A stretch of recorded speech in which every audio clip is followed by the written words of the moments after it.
قل ان کنتم تحبون اللہ، یہ آیت بہت معروف بھی ہے، مسلمانوں کو پسند بھی ہے۔ ہمارے ہاں جو وعظ ہوتے ہیں، تقاریر ہوتی ہیں، تو اس کے اندر بہت کثرت سے کوٹ ہوتی ہے، قل ان کنتم تحبون اللہ فاتبعونی یحببکم اللہ۔ اے نبی کہہ دیجئے کہ اگر تم لوگ چاہتے ہو کہ اللہ سے محبت کرو، اگر تم اللہ سے محبت کرتے ہو، فاتبعونی، تو میری پیروی کرو، میرا اتباع کرو، یحببکم اللہ، اللہ تم سے محبت کرے گا، ویغفر لکم ذنوبکم، اور تمہارے گناہ بخش دے گا، واللہ غفور الرحیم، اور اللہ غفور الرحیم ہے۔ قل اطیعوا اللہ والرسول، کہہ دیجئے اطاعت کرو اللہ کی اور اس کے رسول کی، فإن تولوا فإن اللہ لا يحب الکافرین، اور اگر وہ پیٹھ موڑ لیں تو اللہ کو ایسے کافر پسند نہیں ہے۔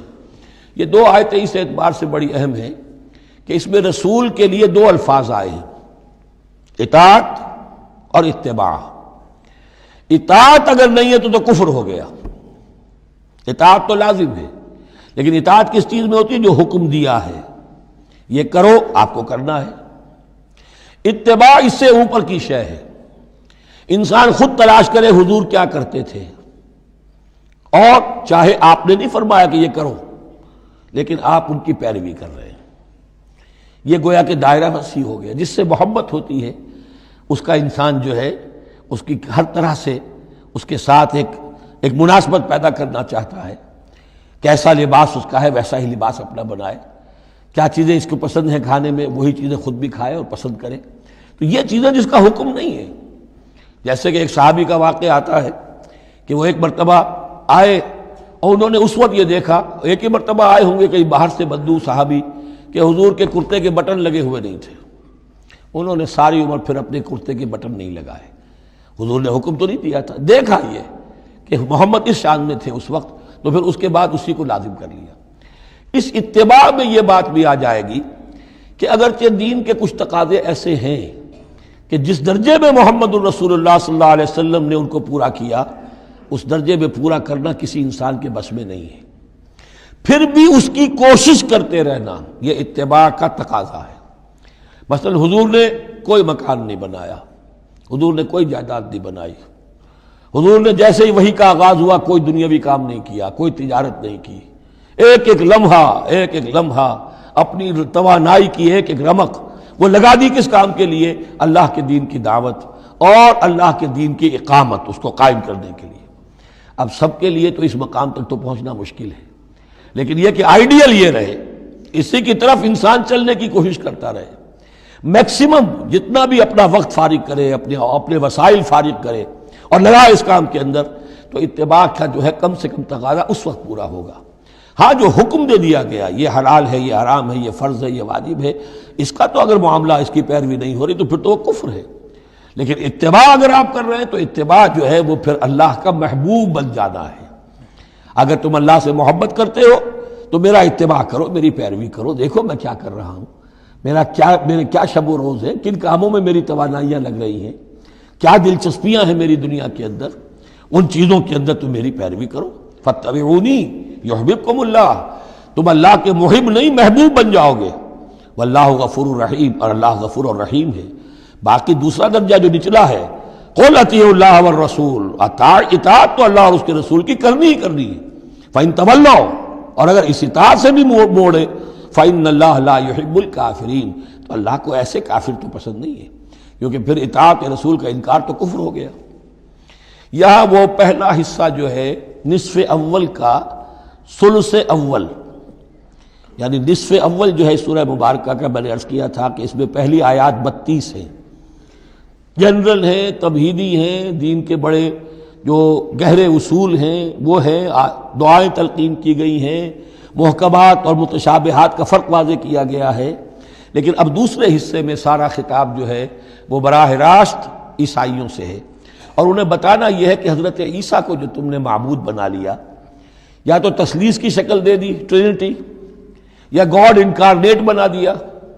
تثلیثیں بھی دو طرح کی رہی ہیں، اللہ بھی اور مریم بھی اور عیسیٰ بھی، اور دوسری تثلیث جو ہے جو اب دنیا میں عام ہے وہ ہے اللہ اور روح القدس اور حضرت عیسیٰ۔ تو یہ جو تثلیثیں تم نے ایجاد کر لی کہ کوئی بنیاد نہیں ہے، یہ تمہاری کج روی ہے، تم نے غلط شکل اختیار کی ہے۔ عیسیٰ علیہ السلام بہت برگزیدہ پیغمبر تھے، ہاں ان کی ولادت معجزانہ طریقے پر ہوئی ہے، لیکن اگر ان کی ولادت معجزانہ طریقے پر ہوئی ہے تو ان سے متصلاً قبل یحییٰ کی جو ولادت ہوئی ہے وہ بھی معجزانہ ہوئی ہے، وہ بھی کوئی کم معجزہ نہیں تھا۔ تو معجزے، اور پھر آدم کی جو ولادت ہوئی ہے، آدم کو جو پیدا کیا اللہ نے، تو ظاہر بات ہے کہ وہ اپنی جگہ پر جہاں سے نسل انسانی کا آغاز ہوا، تو یہی بات اگر دلیل ہو جائے الوہیت کی تو یہ تو پھر آدم کو بھی الہ مانو اور یحییٰ کو بھی الہ مانو۔ تو ساری بحث اس پر ہو رہی ہے۔ ان اللہ اصطفیٰ آدم و نوحا وآل ابراہیم وآل عمران علی العالمین، یقیناً اللہ نے چن لیا آدم کو اور نوح کو اور آل ابراہیم کو اور آل عمران کو تمام جہان والوں پر، تمام جہانوں پر نہیں، تمام جہان والوں پر۔ حضرت آدم علیہ السلام کا بھی استفاء ہوا ہے۔ اس میں کچھ ان لوگوں کے لیے دلیل بنتی ہے جو سمجھتے ہیں کہ جو تخلیق آدم ہے اس میں پہلے کوئی سپیشیز وجود میں آئی تھی، اور اس سپیشیز، اس نوع کے ایک فرد کو اللہ نے چن کر اس میں پھر اپنی روح پھونکی ہے تو وہ آدم بن گئے، تو وہ بھی سلیکٹڈ تھے۔ استفاء کے معنی ہوتا ہے کسی میں سے چن لینا، بہرحال ایک عام معنی بھی ہو جاتے ہیں، پسند کر لینے کے معنی بھی ہو سکتے ہیں۔ ان اللہ اصطفیٰ آدم و نوحا، اور پھر نوح کو پسند کیا، آل ابراہیم، ابراہیم کے گھر کو، ان کے خاندان کو، وآل عمران، عمران جو ہے بنی اسرائیل کی تاریخ میں دو عظیم شخصیتوں کے نام ہیں، ایک تو حضرت موسیٰ کے والد کا نام بھی عمران تھا، اور ایک حضرت مریم کے والد کا نام بھی عمران تھا۔ حضرت عیسیٰ کے نانا عمران ہوئے اور حضرت موسیٰ کے والد عمران تھے۔ یہاں پہ غالباً حضرت موسیٰ کے والد مراد ہیں، لیکن چونکہ آگے سارا معاملہ حضرت مریم کا آ رہا ہے تو شاید عین ممکن ہے کہ یہاں پر اشارہ ان کے نانا کی طرف ہو۔ ذریۃ بعضھا من بعض، اور یہ سب جو ہے ایک دوسرے کی نسل سے ہیں، ایک دوسرے کی اولاد سے ہیں۔ نوح حضرت آدم کی اولاد سے ہیں، ابراہیم حضرت نوح کی اولاد سے ہیں، پھر ان کے پورا خاندان بنی اسماعیل بنی اسرائیل یہ ان کی اولاد میں سے ہیں۔ واللہ سمیع علیم، اللہ سمیع اور علیم ہے۔ اس قالت امرأۃ عمران رب انی نذرت لک ما فی بطنی محررا فتقبل منی۔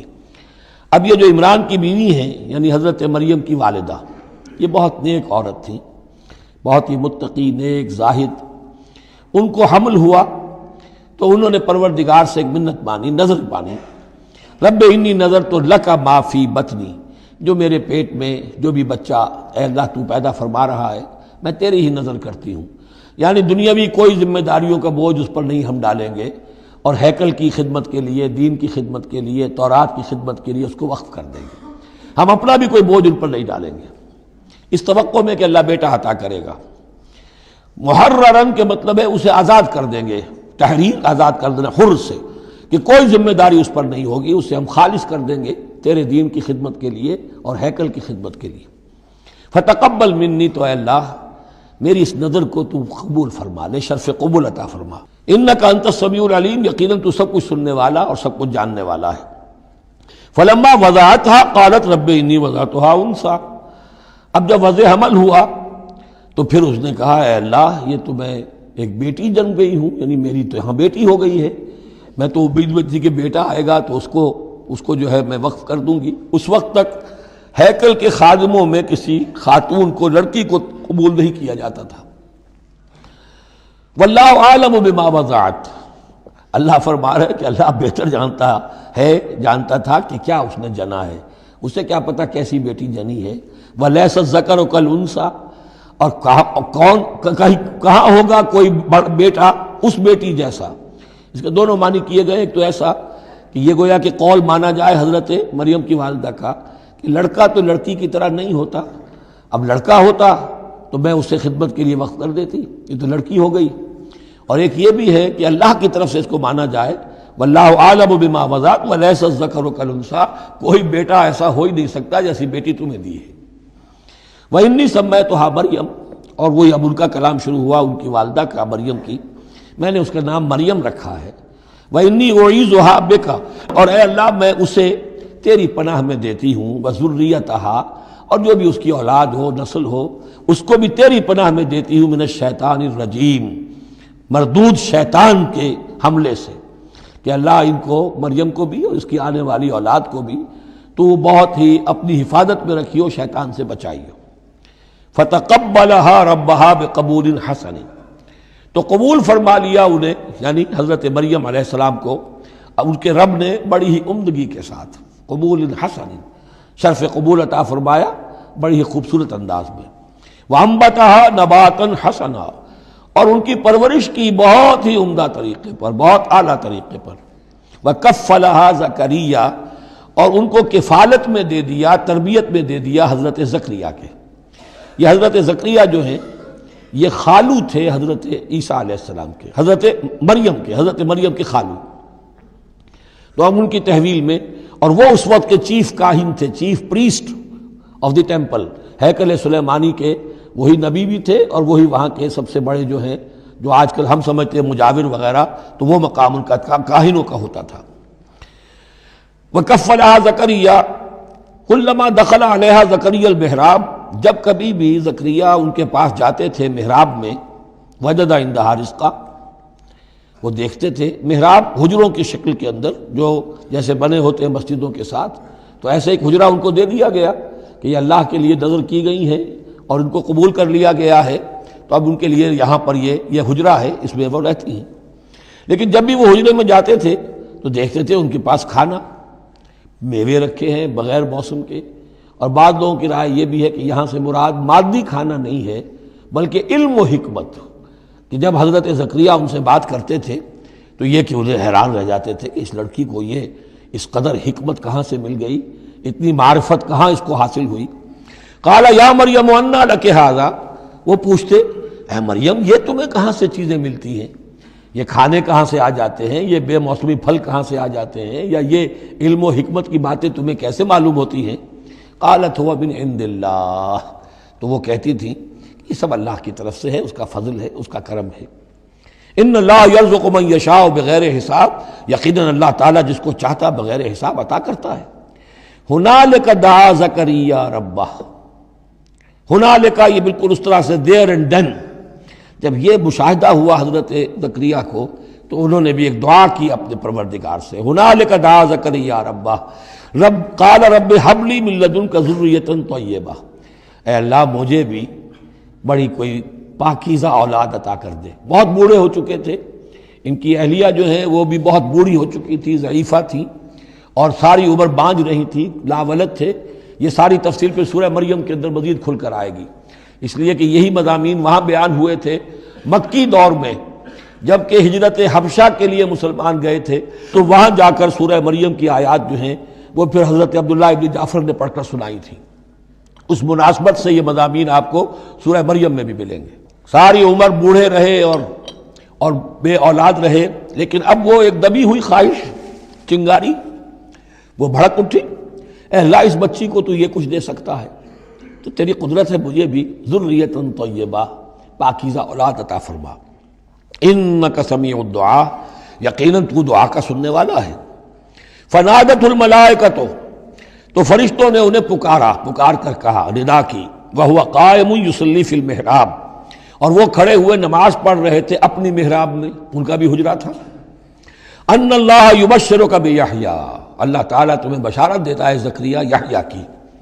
مصدقا بکلمۃ من اللہ، جو تصدیق کرے گا ایک ایسے شخص کی جو اللہ کا خاص کلمہ ہوگا، یعنی حضرت عیسیٰ. کلمۃ منہ، یہ بعد میں باتیں آئیں گی. وسیدن، اور سردار ہوگا. وحسورن، اور تجرد کی زندگی گزارے گا. ونبی من الصالحین، اور نبی ہوگا صالحین میں سے. یہاں نوٹ کر لیجئے کہ آخری مدح کا لفظ جو حضرت یحییٰ کے لیے آیا ہے وہ نبی ہے، نبی من الصالحین. قال رب انا یکون لی غلام، ابھی خود دعا کر رہے تھے لیکن غالباً اس کی بڑی توثیق چاہ رہے ہیں اللہ سے، ری ایشورنس. کہا پروردگار میرے ہاں کیسے بیٹا ہو جائے گا، وقد بلغنی الکبر، جبکہ میں انتہائی بوڑھا ہو چکا ہوں. وامرأتی عاقر، اور میری بیوی جو ہے بانجھ رہی ہے.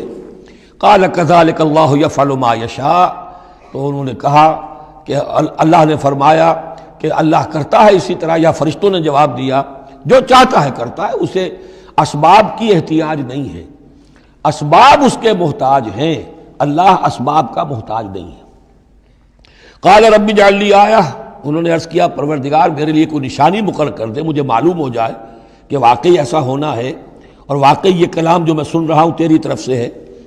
قال آیتک اللہ تکلم الناس ثلاثۃ ایام الا رمزا، اللہ نے فرمایا کہ اب نشانی یہ ہے تمہارے لیے کہ اب 3 دن تک تم لوگوں سے گفتگو نہیں کر سکو گے سوائے اشارے کنائے کے، یعنی قوت گویائی سلب ہو گئی ان کی، اب وہ بول نہیں سکتے تھے 3 دن تک۔